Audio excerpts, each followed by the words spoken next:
नमस्कार, the voice news से मैं प्रगति सिंह, जहां हम बताते हैं आपके आसपास की जुड़ी घटनाओं के बारे में, जिसका है सीधे जनता से सरोकार। एक नजर आज की सुर्खियों पर। राज्य के गृह मंत्री हर्ष संघवी आज वलसाड जिले में थे, जहां उन्होंने सबसे पहले धर्मपुर में विभिन्न गणेश पंडालों का दौरा किया और दादा के दर्शन किए।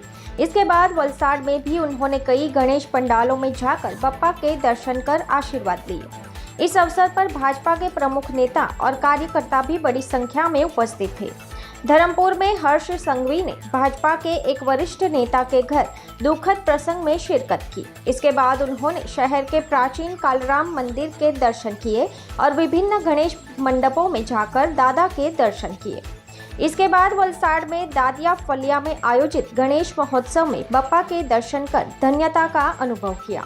साथ ही लोगों को संबोधित भी किया। इस अवसर पर उपस्थित युवाओं से उन्होंने ड्रग्स और नशे के दुष्प्रभावों से दूर रहने की अपील की। ड्रग्स के दुष्प्रभावों के खिलाफ लड़ाई में महिलाओं से भी महत्वपूर्ण योगदान देने का आग्रह किया।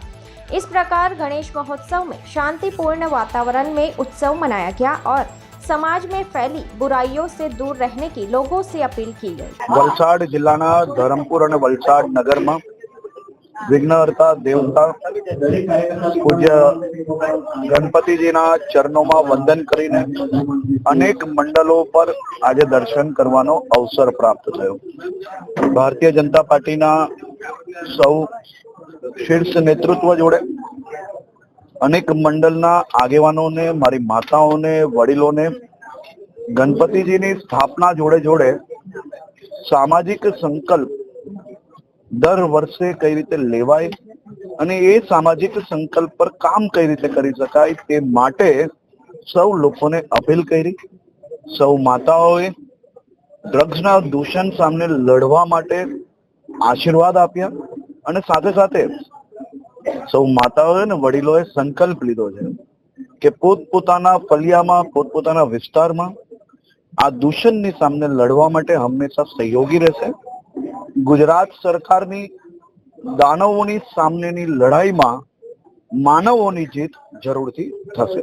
અત્યારે જે રીતે ચોમાસાને લઈને વિસ્તર રસ્તાઓ છે એને લઈને શું કહેશો?